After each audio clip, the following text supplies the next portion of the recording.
Hello dear student. स्वागत है ज्ञान मोहल्ला के इस प्लेटफॉर्म पर। डियर स्टूडेंट्स, इस वीडियो में हम डिस्कशन करेंगे सभी महत्वपूर्ण प्रश्नों को जो टॉप 500 मोस्ट रिपीटेड क्वेश्चन है। ये 500 मोस्ट रिपीटेड क्वेश्चन क्यों है? क्योंकि ये रेलवे के एग्ज़ाम में बार बार रिपीट हुए हैं।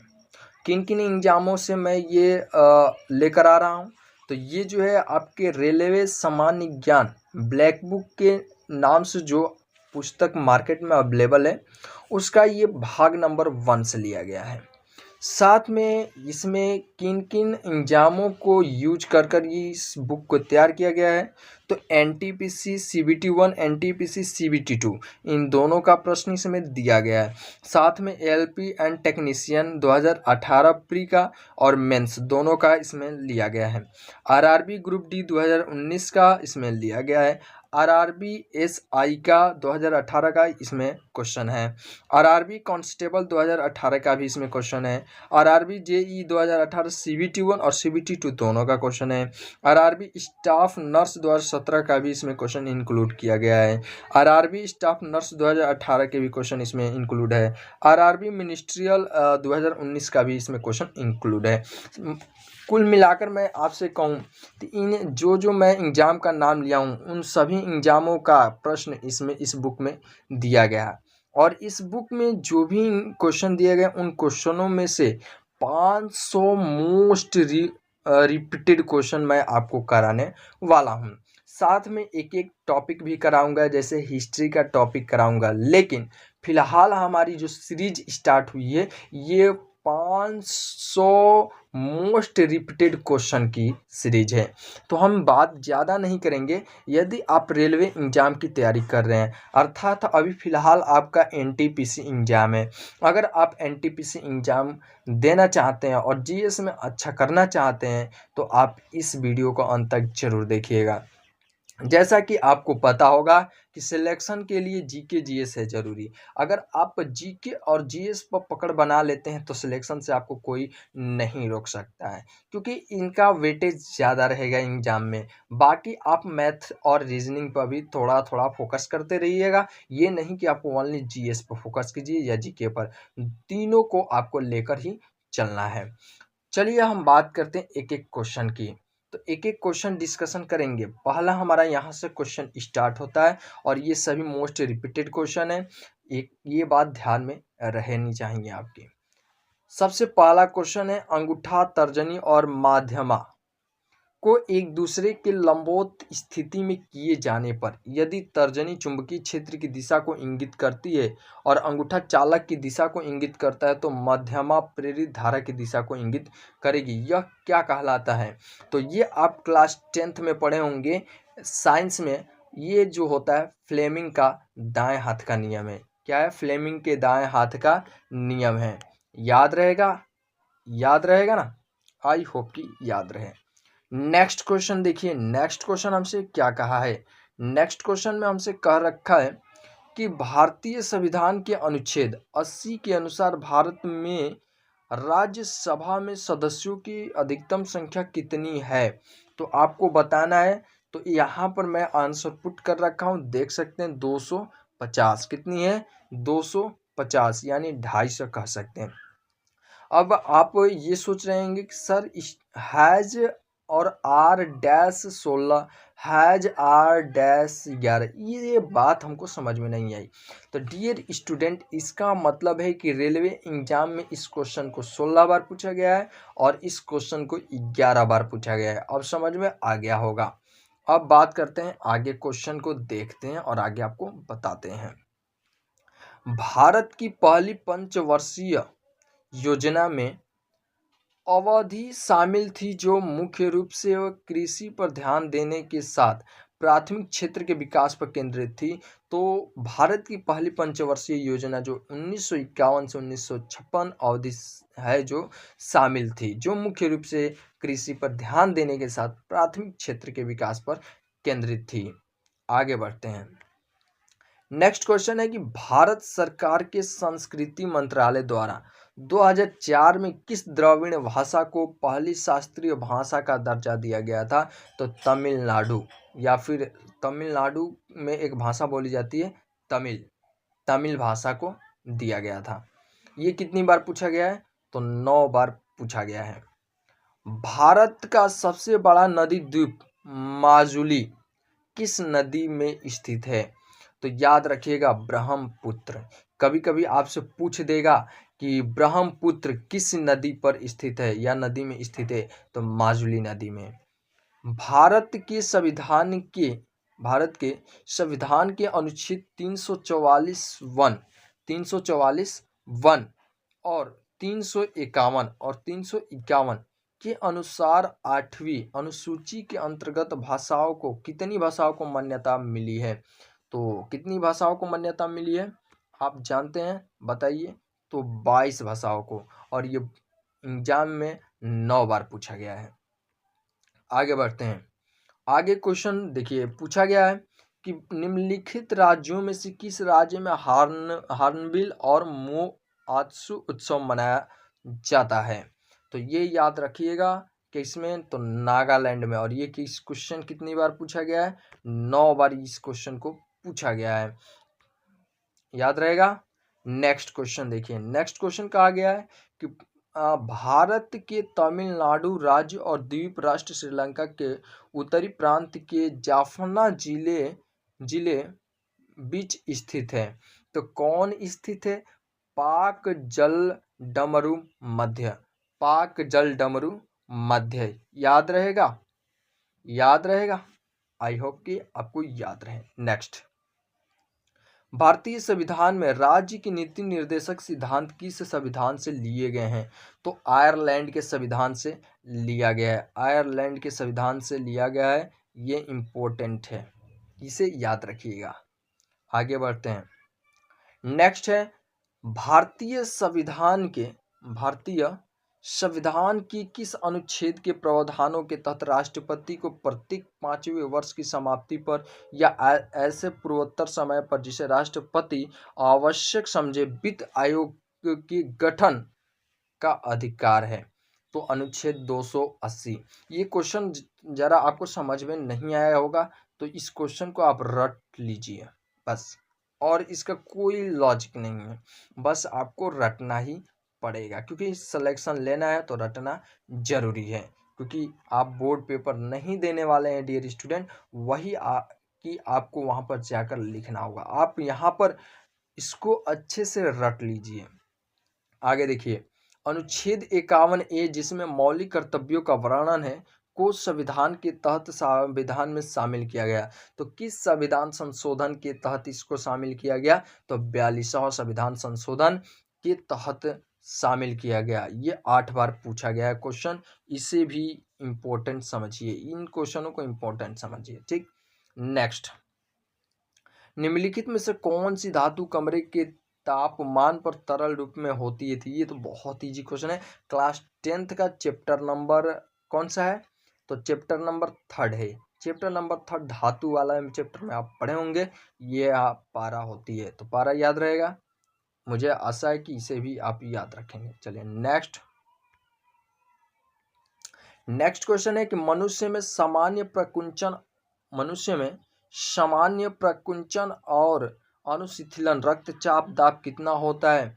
तो 120 mmHg बाई 80 mmHg होता है। इस क्वेश्चन को भी 8 बार पूछा जा चुका है। बंगाल की खाड़ी के तट पर कोणार्क का सूर्य मंदिर जिसे ब्लैक पैगोडा के नाम से जाना जाता है, वो कब बनवाया गया था? तो 13वीं शताब्दी में। कब? 13वीं शताब्दी में, ये याद रहना चाहिए, 13वीं शताब्दी में। भारत का संविधान कब लागू हुआ था? तो 26 जनवरी 1950 को। 26 जनवरी 1950 को। नेक्स्ट, भारतीय संविधान में समावेशित स्वतंत्रता, समानता और बंधुत्व के आदर्श फ्रांस के संविधान से लिया गया है। कहाँ से लिया गया है? फ्रांस के संविधान से लिया गया है, याद रहेगा। नेक्स्ट, नीति आयोग गठन 2015 भारत 15 को भारतीय योजना आयोग को समाप्त करके उसके स्थान पर किया गया। क्या किया गया? तो कब किया गया तो ये आपको बताना है। तो 1 जनवरी 2015 को नीति आयोग गठन को भारतीय योजना आयोग को समाप्त करके उसके स्थान पर किया गया था। समझ में आया?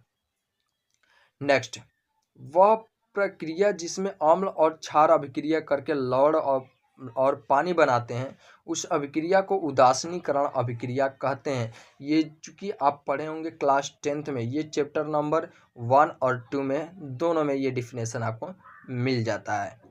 चलिए नेक्स्ट है कि मनुष्यों के लिए ध्वनि का श्रव्य परास यानी कि ऑडिबल रेंज लगभग 20 हर्ट्ज से लेकर 20,000 हर्ट्ज तक होता है। क्लियर है? मनुष्य के लिए ध्वनि का श्रव्य परास यानी कि ऑडिबल रेंज जो होता है वो 20 से लेकर 20,000 हर्ट्ज तक होता है। यदि किसी लेंस की फोकस दूरी 25 सेंटीमीटर है तो उस लेंस की क्षमता क्या होगी? तो ये याद रखिएगा, फोकस लेंस की क्षमता बराबर होता है, फॉर्मूला मैं लिख दे रहा हूँ, लेंस की क्षमता बराबर होता है 1/100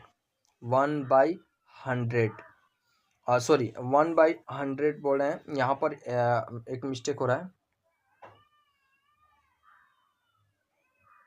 यहाँ पर होता है 1 और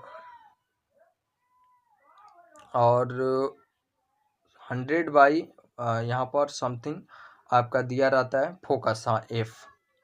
तो ये होता है आपका, समझ में आ गया होगा, आई होप कि आपको समझ में आया होगा। तो ये होता है, समझ में आया होगा। तो यहाँ पर आपको याद होना चाहिए क्षमता निकालने के लिए। तो यहाँ से हमारा हो जाएगा कितना, 100 को डिवाइड कर देते हैं अगर 25 से, तो हमारा कितना आ जाएगा 4D। क्लियर है सर? क्लियर तो हो गया। चलिए आगे बढ़ते हैं, क्लियर हो गया तो आगे हमारा नेक्स्ट क्वेश्चन है। देखिए कि श्वेत प्रकाश का कांच के प्रिज्म में प्रवेश करते ही 7 घटकों में विभाजित होना क्या कहलाता है? प्रकाश का वर्ण विक्षेपण। क्या कहलाता है? प्रकाश का वर्ण विक्षेपण। ये डियर स्टूडेंट आप लोग प्रकाश का परावर्तन और अपवर्तन चैप्टर में जरूर पढ़े होंगे। आगे बढ़ते हैं, आगे हमारा क्वेश्चन है, यदि किसी व्यक्ति को दूर की वस्तुएं स्पष्ट रूप से दिखाई नहीं देती है तो उसे कौन सा दृष्टि दोष है और इसे कैसे सही किया जा सकता है? तो डियर स्टूडेंट मैं आपको बताऊं तो इस दोष का निवारण और सब बताऊंगा। सबसे पहले याद रखिएगा, अगर किसी व्यक्ति को निकट दृष्टि दोष है, क्या है? निकट दृष्टि दोष है, तो उसको निकट की वस्तु स्पष्ट दिखाएगी, निकट की वस्तु दिखाई देगी, निकट की वस्तु दिखाई देगी, वस्तु दिखाई देगी, याद रहेगा, निकट की वस्तु दिखाई देगी। अगर दूर दृष्टि दोष रहेगा तो दूर की वस्तु दिखाई देगी, यानी कि पास की नहीं। दूर दृष्टि दोष में दूर की वस्तु दिखाई देती है, ठीक ना। अब यहाँ पर एक चीज याद रखिएगा, अगर निकट दृष्टि दोष है तो अवतल लेना है, अवतल अगर लेंस लेते हैं तो ये ठीक हो जाएगा। अगर दूर दृष्टि दोष है तो इसमें उत्तल लेना है। क्लियर है? समझ में आ गया होगा। क्लियर है सर? तो यही यहाँ पर समझाए हैं हम। तो किसी व्यक्ति को दूर की वस्तु स्पष्ट नहीं दिखाई दे रही है लेकिन पास की दिखाई दे रही है, तो सिंपल सा लॉजिक है कि उसको निकट दृष्टि दोष है और इसके लिए अवतल लेंस का उपयोग किया जाएगा। नेक्स्ट, 3 ओम, 6 ओम और 9 ओम प्रतिरोध वाले 3 तार समांतर क्रम में जुड़े हुए हैं। परिपथ में कुल प्रतिरोध बताइए। 3, 6, 9 समांतर क्रम में जुड़े हुए हैं। डियर स्टूडेंट आप लोग को पता होगा कि 1/r इक्वल टू होता है 1/r1 और प्लस 1/r2 और प्लस 1/r3। 3 ओम जोड़ दिए, 3 प्रतिरोध, तो 1/r यहाँ से निकाले तो कहा गया है कि 1/3 और प्लस 1/6 और प्लस 1 कितना है, एक हमारा कितना था 9 है, तो एक हमारा 9 है तो 9 यहाँ पर रख दीजिए। इन सब का एलसीएम निकालिए। एलसीएम निकालेंगे तो आपको क्या मिलेगा, इसका एलसीएम नहीं पता है तो मैं यहाँ निकाल कर दिखा दे रहा हूँ। देखिए 3 और 6 और 9, यहाँ पर एलसीएम निकालते हैं। 2 से कटाइए 3, 3 और 3 से कटाइए। यहाँ पर ये तो 1 हो गया और ये तो 9 ही रहेगा। ये हमारा 1 हो गया, ये 3 हो गया, ये 3 से कट गया, 3 3 1 1, यानी कि कितना होगा 2 6 6 3 18 18 आ गया। 1/r कर देंगे तो यहाँ पर इसका एलसीएम आ गया 18। अब यहाँ पर देखिए 3 से इसमें भाग दीजिए। 3 से किस में भाग देना है, तो 3 से 18 में भाग देना है। कितने बार, 6 बार में जाएगा। तो 6 बार में जाएगा, 6 से 1 में गुणा करा देंगे तो ये आ जाएगा 6 प्लस 6 से इसमें 3 से गुणा करा देंगे 3 कम 3, 9 से भाग देंगे 2, 2 से गुणा करा देंगे 1 में इतना। अब कितना आ गया, 3 2 5 1 11, 5 और 6 11, 11/18। ये तो 1/r का मान निकला है ना, तो r बराबर अगर हम निकालना चाहें तो ये हो जाएगा 18/11 ओम। क्लियर है, वही यहाँ पर हमें दिया गया है। समझ में आया। नेक्स्ट, बंगाली साहित्य और रविंद्रनाथ टैगोर वर्ष में अपने गीतांजलि नामक कविता संग्रह के लिए साहित्य का नोबेल पुरस्कार जीतने वाले पहले भारतीय बने। तो 1913 में गीतांजलि नामक कविता संग्रह के लिए उन्हें साहित्य का नोबेल पुरस्कार मिला था। किनको, रविंद्रनाथ टैगोर को। आगे बढ़ते हैं। आगे क्वेश्चन है कि अंतर्राष्ट्रीय ओलंपिक समिति के सदस्य के रूप में, अंतर्राष्ट्रीय ओलंपिक समिति के सदस्य के रूप में नामित की जाने वाली प्रथम भारतीय महिला है, तो वो है नीता अंबानी। कौन है, नीता अंबानी है, याद रहेगा। नेक्स्ट, सर विलियम जोन्स द्वारा कलकत्ता, यानी कि अब कोलकाता उसको बोला जाता है, में एशियाटिक सोसाइटी गठन कब किया गया था, तो 1784 में। स्वतंत्रता मेरा जन्मसिद्ध अधिकार है और मैं इसे लेकर रहूंगा का नारा किसने दिया था, बाल गंगाधर तिलक ने। बाल गंगाधर तिलक ने, ये मोस्ट इंपॉर्टेंट है, याद रखिएगा। आगे बढ़ते हैं। आगे है कि अंतर्राष्ट्रीय ओलंपिक समिति के सदस्य के रूप में निर्वाचित होने वाली प्रथम महिला नीता अंबानी है। 1 मिनट, यहाँ पर हमारा रिपीट हो गया क्या, हाँ ये रिपीट हो गया है। आगे बढ़िए। आगे यहाँ पर देखिए, प्रसिद्ध सरदार सरोवर बांध निम्नलिखित में से किस नदी पर बनाया गया है, तो नर्मदा नदी पर। याद रहेगा, किस नदी पर, नर्मदा नदी पर। नेक्स्ट, भारतीय संविधान सभा पहली बार कब हुई थी। भारतीय संविधान सभा पहली बार 9 दिसंबर 1946 को हुई थी। मौलिक अधिकारों की संविधान में विशेषता को लिया गया है। मौलिक अधिकारों की संविधान में विशेषताओं को लिया गया है। कहाँ से लिया गया है, तो संयुक्त राज्य अमेरिका के संविधान से लिया गया है। तो ये डियर स्टूडेंट्स हमारे कुछ 30 प्रश्न थे। अब आप कहेंगे कि सर आप तो बोल रहे हैं 500 कराने के लिए, ये 30 क्यों कराएं। डियर स्टूडेंट, मैं 30 अभी फ़िलहाल दिया हूँ, 500 क्वेश्चन धीरे धीरे आपको कराऊंगा। फिलहाल आप 30 क्वेश्चन को अच्छे से तैयार कर लीजिए।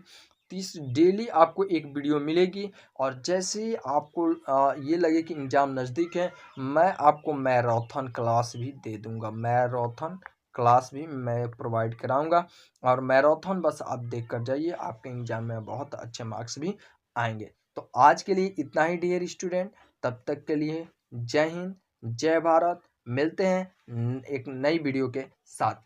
इस चैनल पर हमें इस महीने में ही लगभग 1000 फैमिली करनी है, तो आप चैनल को शेयर कीजिएगा, सब्सक्राइब कीजिएगा। धन्यवाद दोस्तों।